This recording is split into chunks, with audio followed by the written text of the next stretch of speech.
It was a funeral for a billionaire, but his descendants showed no trace of grief on their faces. Instead, they complained about the lousy weather. The eldest son dumped the ashes onto the coffin when suddenly a loud bang sent the ashes flying everywhere. It was the billionaire's grandson, Jason, arriving late. He strolled over with a look of complete indifference. His mother scolded him for being late, but he couldn't care less. After the ceremony, everyone gathered in the conference room, ready to divvy up the inheritance. But the lawyer dropped a bombshell. The will didn't leave them a single penny. The children immediately turned nasty and stormed out in a rage. Word was that Jason's father had died because of his grandfather, so Jason wasn't expecting any inheritance anyway. Just as he was about to head to a bar, the lawyer stopped him. The lawyer showed him a video his grandfather had left specifically for him. In it, his grandfather apologized and admitted he'd failed to take care of Jason properly. He said he'd prepared 12 gifts for Jason, but to receive them, he'd have to complete corresponding challenges. The butler then handed him a plane ticket. The first challenge was to go to Houston. Jason thought it was too much hassle and went home instead. He told his girlfriend about the challenge, and she urged him to give it a shot. There might be a fortune at stake.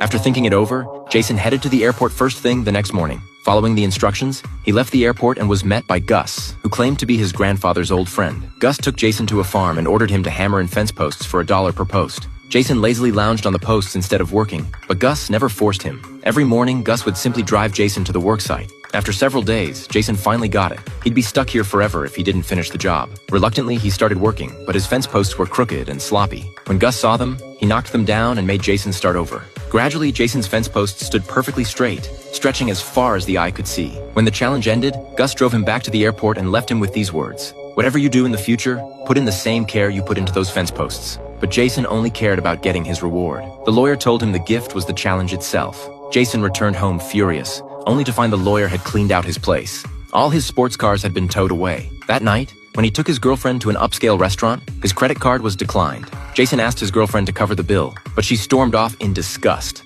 With nowhere to sleep, Jason found himself shut out by every single friend. In desperation, he smashed his phone to pieces. Now Jason had absolutely nothing. His grandfather laughed heartily in the video, telling Jason, "When you have nothing, you discover who people really are.